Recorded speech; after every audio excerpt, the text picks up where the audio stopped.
उत्तर प्रदेश सरकार शिक्षा के स्तर को और बेहतर बनाने के लिए लगातार प्रयास कर रही है। समाज के हर वर्ग को उच्च शिक्षा मिले और वे सभी होनहार बच्चे उच्च शिक्षा प्राप्त कर सकें जो परिवार की आर्थिक स्थिति के चलते उच्च शिक्षा नहीं प्राप्त कर सकते।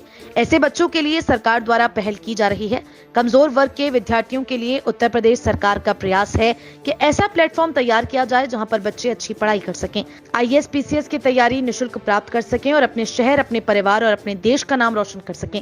इसी उद्देश्य को लेकर जनपद मुरादाबाद में भी एक ऐसी हब को स्थापित करने की तैयारियां कर दी गई हैं जहां पर बोर्डिंग व्यवस्था के साथ साथ बच्चे अपनी पढ़ाई भी कर सकेंगे और इस तैयारी को जमीनी स्तर पर शुरू भी कर दिया गया है। मुरादाबाद के कांट रोड पर सीलिंग की जमीन में मुरादाबाद विकास प्राधिकरण द्वारा एक ऐसी इमारत को बनाने की पहल की जा रही है जहां पर बच्चे IAS PCS की परीक्षा की तैयारी कर सकेंगे और यहीं पर रहकर अपनी अच्छी पढ़ाई के लिए तैयारी कर सकेंगे। मुरादाबाद के दिल्ली रोड प्राधिकरण कार्यालय पर मौजूद रहे प्राधिकरण के उपाध्यक्ष शैलेश कुमार से जब बात की गई तो उनके द्वारा बताया गया कि उत्तर प्रदेश के मुख्यमंत्री यही चाहते हैं कि ग्राम पंचायत स्तर पर और जिला स्तर पर जो कमजोर वर्ग के परिवार हैं उनके बच्चे भी उच्च शिक्षा प्राप्त कर सकें। ऐसे बच्चों के लिए प्रत्येक जनपद पर एक प्लेटफॉर्म तैयार किया जा रहा है। उन बच्चों का सारा खर्चा सरकार वहन करेगी। ऐसे बच्चों के लिए जिला स्तर पर एक हब तैयार की जा रही है और एक ऐसी इमारत बनाई जाएगी जिसमें हमारे होनहार विद्यार्थी अपनी पढ़ाई को जारी रखेंगे जो देश के लिए कुछ ना कुछ करना चाहते हैं। जो बच्चे उच्च शिक्षा प्राप्त करना चाहते हैं उनके पास उच्च शिक्षा को प्राप्त करने के लिए कोई आय का स्रोत नहीं है। ऐसे सभी बच्चों का खर्चा सरकार उठाएगी और वे बच्चे उच्च शिक्षा प्राप्त कर सकेंगे।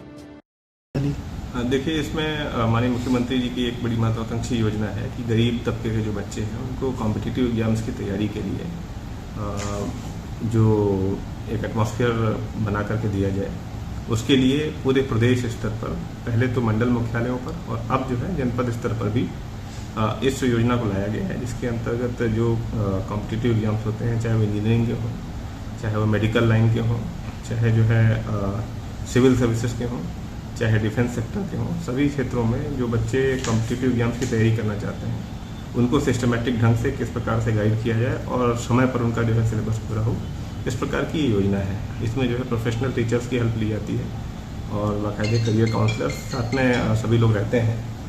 तो इस प्रकार से जो है इस योजना का क्रियान्वयन किया जाता है। तो मुरादाबाद विकास प्राधिकरण ने अपने इनिशिएटिव पर इस बार इसमें एक अतिरिक्त प्रयास इस बार ये शुरू किया है कि ये अभी तक जो है किसी पर्टिकुलर बिल्डिंग में नहीं चल रही थी और इसका अपना कोई भवन नहीं था। तो हमारे पास सीलिंग की ज़मीन उपलब्ध थी और एक बड़ा कैंपस है यहाँ इंजीनियरिंग कॉलेज का, उसके अंतर्गत जो है सरकारी सीलिंग की ज़मीन उपलब्ध थी। तो उस ज़मीन का उपयोग करते हुए हम लोगों ने योजना बनाई है कि वहाँ पर एक रेजिडेंशियल इस प्रकार का शैक्षणिक कॉम्प्लेक्स बनाया जाए, जिसमें ग्राउंड फ्लोर पर हॉल रहेगा, साथ में वहाँ लाइब्रेरी की व्यवस्था भी रहेगी, वहाँ पर जो है मेस की व्यवस्था भी रहेगी। फिर उसमें स्मार्ट क्लासेस से युक्त जो है पढ़ाई के लिए सुविधाएं रहेंगी। साथ साथ जो है इसमें कम से कम 50 बच्चे जो कि विभिन्न समाज के विभिन्न जो आर्थिक रूप से पिछड़े हुए संवर्ग हैं, सामाजिक रूप से पिछड़े हुए संवर्ग हैं, उनसे संबंधित बच्चों के लिए वहाँ पर हमारी आवासीय सुविधा भी रहेगी। तो ये प्रयास जो है अपने आप में संभवतः जो है प्रथम होगा पूरे प्रदेश भर में। इसके लिए हम लोग प्रयासरत हैं। Thank you.